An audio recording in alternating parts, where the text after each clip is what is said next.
I've seen a lot of weird food media.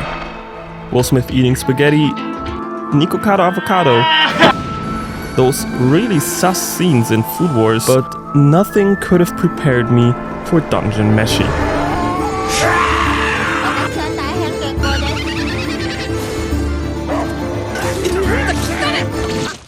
So I recently finished season 1 of Dungeon Meshi and I got a little bit carried away. I ended up devouring all of the manga, completely fucking up my sleep schedule in the process. But it was worth it because this show is fucking delicious. Which really surprised me because 7 months ago I tried to watch the show when it came out and I dropped it pretty fast. However, this time around it has become one of my favorite fantasy shows of all time. So before I go on a schizo rant as to why I dropped it, let's get into Dungeon Meshi, or Delicious in Dungeon, is a show about people eating food in a dungeon. Is what they want you to think. But a better title would be Degenerates in a Dungeon, because despite its name, this show feels more like a sitcom on crack than a food show. The characters aren't just the clowns, they're the whole damn circus. We have Laios, a monster fanatic and possibly acoustic tall man. Marcel, a walking reaction GIF elf. Senshi, a dwarf obsessed with nutrition who somehow has become the community's definition of sex appeal, which, let's be honest, he is. And Chilchuck, a halfling who went to the dungeon to get some cigarettes and never came back. Now imagine taking these lovable degenerates and throwing them into life and death situations again and again. Exactly, it's absolute chaos, and I love it. In a lot of anime, resolving a problem usually comes down to a simple feat of strength. If it isn't working, you ain't hitting hard enough.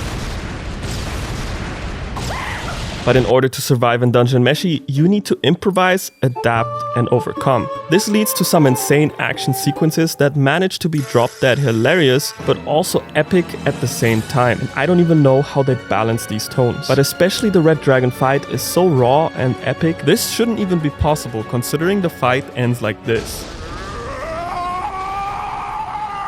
In between all these wonderfully weird action sequences are a lot of quiet moments, where we just get to see these people eating, sleeping, and generally hanging out. I can't recall many anime that have entertained me this much with so little going on. The chemistry between these characters feels genuine and you actually feel like they're friends. And it's why I think this feels like a sitcom in many ways. Just like with How I Met Your Mother or Friends, I wouldn't mind seeing them just chilling at a coffee shop or a bar, shooting the shit for an hour. And it would probably be more entertaining than a lot of anime I've seen this year. When I watched the show for the first time, I dropped it after only 3 episodes. And that's because I have 2 nitpicks when it comes to the beginning of Dungeon Meshi. First, it does a bad job of selling itself to me. Dungeon Meshi starts off with Laios' sister being eaten by a dragon, which, you know, kinda blows. Understandably, they decide to head back in to save her. There's just one problem. They're broke as fuck. Due to this, they can't afford food and are forced to do the unspeakable. Eat monsters. Brother, Luckily though, they run into Senshi, the Gordon fucking Ramsay of monster cuisine. And since it's his dream to cook the red dragon meat, Senshi decides to join them on their quest of saving Fallon. Thus, their wacky adventure begins. I legit thought the show would end once they killed the red dragon. I thought that was it. That's the endgame, roll credits. On top of that, the first episodes follow this formula. Group encounters monster, group defeats monster in creative and hilarious way, group cooks the monster, rinse and repeat. So my initial impression was, oh, so it's gonna be a chill monster of the week kind of show, and eventually they save Princess Peach from Bowser and then happily ever after. But oh boy, was I wrong. And secondly, the world building. Talking bad about Dungeon Meshi's world building? Sacrilegious. Even though I love the Dungeon Meshi world building, and more on that later, I also think it felt very narrow in the first couple episodes. I love Made in Abyss and Mushoku Tensei's worlds because of how mysterious and big they feel. It feels like we're just scratching the surface of this inexhaustible universe, and it makes me wish I could explore and uncover the secrets we haven't been told. It scratches the same itch as something like Elden Ring does. Well, when I'm not dying for the millionth time to those fucking falcons. Dungeon Meshi's world building is quite different in the beginning.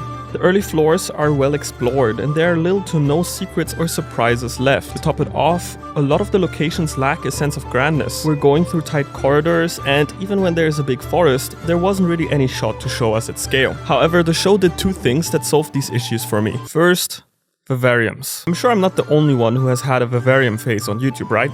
Just me? Okay. A vivarium is an area usually enclosed for keeping and raising animals or plants for observation or research. The dungeon in Dungeon Meshi is basically that.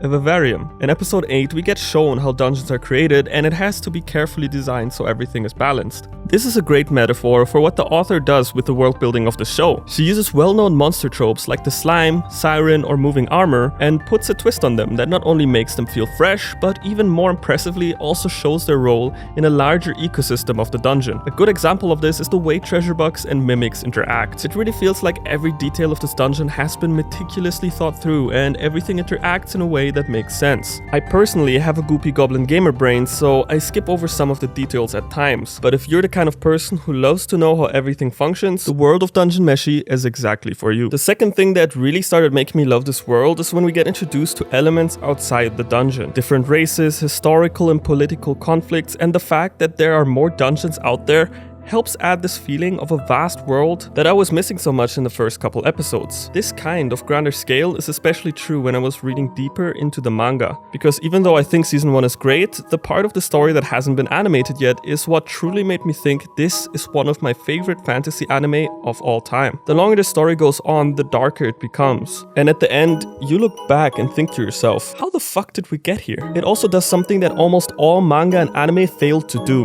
have a solid fucking ending.